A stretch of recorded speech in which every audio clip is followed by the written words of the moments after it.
Okay, so I'm gonna tell you about the time I introduced my best friend, the king of hippies, to the greatest shooter ever created. And no, I'm not talking about that gigantic piece of dog shit Call of Duty that all you fucking nerds like to play. I'm talking about Socom US Navy SEALs. See, before Call of Duty was making you pay for fucking loot boxes, people like me were playing Socom every single day while you kids that play Call of Duty were still shitting in your Huggies. Oh, brother. The Call of Duty franchise has dominated the online shooter gaming market for a long time. Too long. The first shooter I played online was Call of Duty 4 Modern Warfare in 2008, but it was released in 2007, the year after the PlayStation 3 was released in 2006. At the time, while using the Martyrdom perk after getting a kill streak, I thought that online shooters were fun, but definitely could get better. Enter Socom Confrontation. My friend told me that I had to get it, raving about how awesome the series was. Socom Confrontation was exclusive to the PlayStation 3. So I decided to get it at the midnight release on October 14th, 2008. Socom Confrontation came with a microphone/speaker that you could attach to one of your ears. This microphone was meant for the tactical part of the game.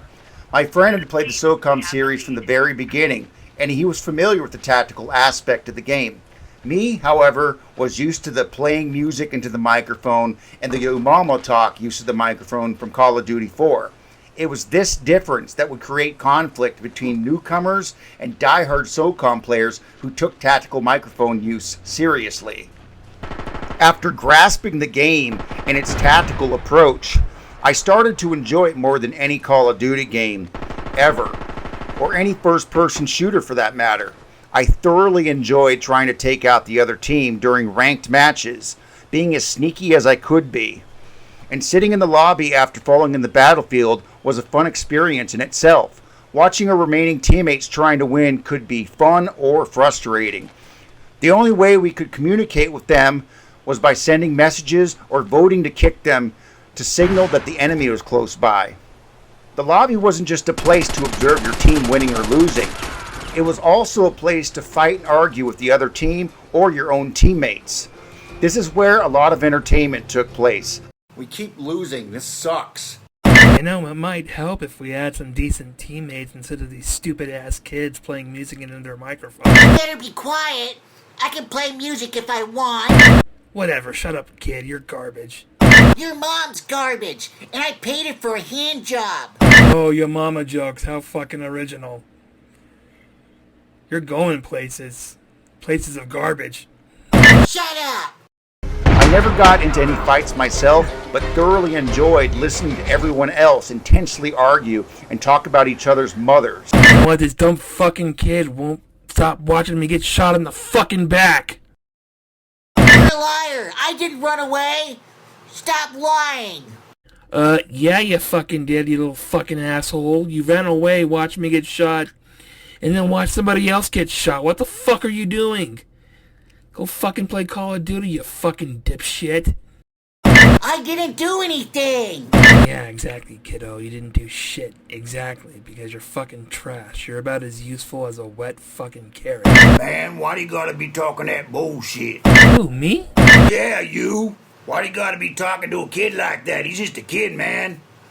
You ain't gotta be talking to him like that. Like, what are you talking about, dude? I didn't do anything to you. Why don't you shut the fuck up? The little kid was saying the N-word before you decided to bring your happy ass into this room and start talking shit. Why don't you mind your fucking business? You spawn in front of me, I'm gonna shoot your ass next round. So, you better be ready. It's coming. I'm gonna shoot the little kid you're defending, too. I don't care if he's a kid. Little shit shouldn't be talking shit and then not doing anything. It was like an extra addition to the game, something to look forward to after every match. And the team killing.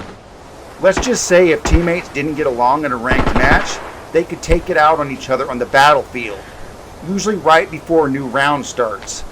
Yeah, go ahead and try it. I'm finna tap that ass right now. New round about to start anyways. I'm gonna tap that ass. You really won't have time to do anything, you dopey-headed dumb fuck. Why don't you just leave the room now and save yourself the embarrassment? I never said the N-word. You're a liar. Nah, you cool, little homie. You cool. Yeah, you did, you stupid kid.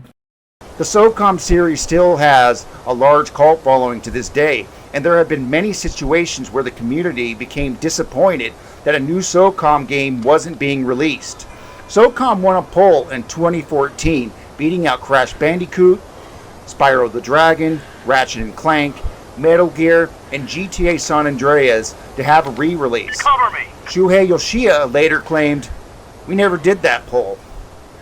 And that, as they say, was that. I've got They then points. started another poll in 2014 with Socom not on the list. Gee, I wonder why. So far, it's not looking good for a future Socom game to continue the legacy once again. In the meantime, I'll just continue not to hope for anything, because I gave up a long time ago. My friend, however, still holds on to hope to this day. And let's face it, he's a sad, sad little man. Here's a brief history of Socom. Counter-Strike is the godfather of Socom, and Socom is the godfather of all online console gaming as a whole. It was the very first game of its kind. Socom 1 came with the very first Sony-branded headset prepackaged with the game, just like Confrontation. Seth Luisi was the lead designer on the original games, along with David Sears. Seth Luisi was the designer for Final Fantasy VII on the original PlayStation. Despite its long history, Socom Confrontation was the first Socom game I've ever played. But that one game made me feel like I've missed out on the good old days. The PS2 Socom days. My loss. I was going to stop there, but I'm not done bashing the Call of Duty franchise. Call of Duty is duty. It's in the name. It should be improved, but they have no reason to do so. Thanks to Gen Z and their low standards, the Call of Duty games will continue to profit. The pay-to-win BS allows these garbage games to rake in massive profits. And skins. More skins to buy. I can't believe people keep feeding this garbage machine. Gen Z will buy anything. They have no taste, and their lack of taste will continue to incentivize the Call of Duty franchise to continue the awful franchise due to massive profits. They don't have any reason to make anything good, but let them eat cake. Let this low-standard Gen Z have their garbage Call of Duty games, but they should give the big boys what they want. But it's never going to happen. If they don't want to make a lot of money by releasing a new Socom and pleasing us in the process, so be it. They don't even have to make a new one. They could do an HD re-release of Socom 2 or another Socom. I imagine it doesn't take much effort to only do an HD upgrade of an old series. They do it all the time. But I'm not crossing my fingers. So in closing, if you're still playing that stupid horse shit, I personally blame the downfall of video games and shooters on you. Enjoy your $250 loot boxes and rainbow flags on your guns and bullets, you bunch of fucking gimps.